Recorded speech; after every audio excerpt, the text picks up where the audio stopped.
السلام عليكم ورحمة الله وبركاته. الحمد لله رب العالمين والصلاة والسلام على أشرف المخلوقين وعلى آله وصحبه أجمعين أما بعد. أعوذ بالله من الشيطان الرجيم. بسم الله الرحمن الرحيم. ألا إن أولياء الله لا خوف عليهم ولا هم يحزنون. صدق الله مولانا العظيم. ബഹുമാനപ്പെട്ട സ്റ്റേജിൽ സന്നിഹിതരായ ആലിമ്യങ്ങളെ, സാദാത്തുക്കളെ, സദസ്സിൽ സന്നിഹിതരായ മുത്തഅല്ലിമീങ്ങൾ, കാരണവന്മാർ, ഇതര നാട്ടിൽ വന്ന ആളുകൾ, നിങ്ങളെ ഈ സന്ദർഭത്തിൽ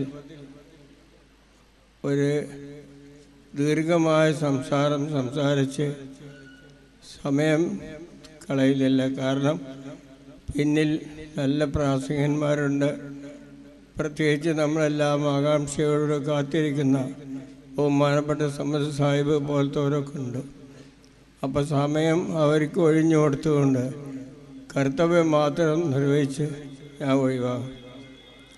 സഹോദരന്മാരെ, മാന്യ സഹോദരിമാരെ, ദീനിനോട് ബന്ധപ്പെട്ട് ദീനിൻ്റെ ആളുകളെ ബഹുമാനിക്കുക, ദീനിനെ ബഹുമാനിക്കുക, ദീനിനോട് ബന്ധപ്പെട്ട സാധനങ്ങളെ ബഹുമാനിക്കുക.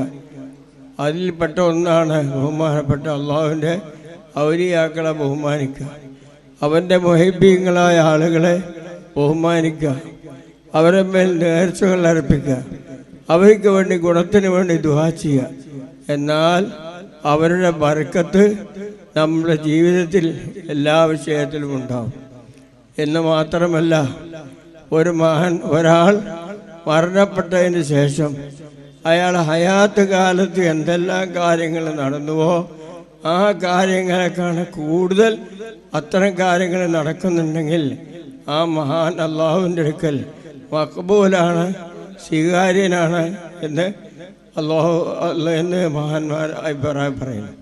അപ്പോൾ അതുകൊണ്ട് നമ്മളെ മുറ്റത്ത് മുളച്ച മുല്ലയ്ക്ക് മണമില്ല എങ്കിലും മഹാന്മാരാകുന്ന ആളുകൾ ലോകത്തിൻ്റെ പല ഭാഗത്തും അവരെ രഹസ്യമായ തർബിയത്ത് നടത്തിക്കൊണ്ടിരിക്കുന്നു. ആ തർബിയത്ത്, ആ സംരക്ഷണം, അതിൻ്റെ നിഴൽ നമ്മൾ ഓരോരുത്തരും കൈവശപ്പെടുത്താൻ അവരുമായി ഏതെങ്കിലും വിധത്തിൽ അത് ബന്ധപ്പെടുക. ഒന്നുകിൽ ബയ്യത്ത് കൊണ്ടോ അതല്ലെങ്കിൽ അവർ ചെയ്യുന്ന പ്രവർത്തനങ്ങളെ കൊണ്ടോ ഏതെങ്കിലും വിധേന അവരോട് ബന്ധപ്പെട്ടാൽ അവരുടെ ബറക്കത്ത് നമ്മൾക്കും നമ്മളോട് ബന്ധപ്പെട്ട ആളുകൾക്കും ഖിയാമത്ത് നാൾ വരെ ഉണ്ടാവും എന്ന് യാതൊരു സംശയമില്ല. അതുകൊണ്ട് ഇവിടെ മറപ്പെട്ട് കിടക്കുന്ന മഹാൻ, അത് ആരാവട്ടെ, പേരാരതാവട്ടെ, അതൊന്നും നമ്മൾക്ക് നോട്ടമല്ല, വ്യക്തിയാണ് നോട്ടം, എന്നല്ലാതെ പേരിനല്ല. അപ്പോൾ അദ്ദേഹത്തിനോട് ബന്ധപ്പെട്ടുകൊണ്ട് അല്ലാഹു സുബ്ഹാനഹു വ തആല ഇവിടെ ഒരു സ്ഥാപനം നടക്കുന്നുണ്ട്. ആ സ്ഥാപനം ഉയർച്ചയിൽ നിന്ന് ഉയർച്ചയിലേക്ക് എത്തുമാറാവട്ടെ എന്ന് മഹാനവറുകളുടെ പേരിൽ ദുആ ചെയ്തുകൊണ്ട് ഞാൻ എൻ്റെ വാക്കുകൾ അവസാനിപ്പിക്കുന്നു. ബിസ്മില്ലാഹിർ റഹ്മാനിർ റഹീം എന്ന മഹത്തായ വാക്യം കൊണ്ട് ഇത് ഉദ്ഘാടനം ചെയ്തതായി അറിയിക്കുന്നു. അസ്സലാമു അലൈക്കും വറഹ്മത്തുള്ളാഹി വബറകാതുഹു.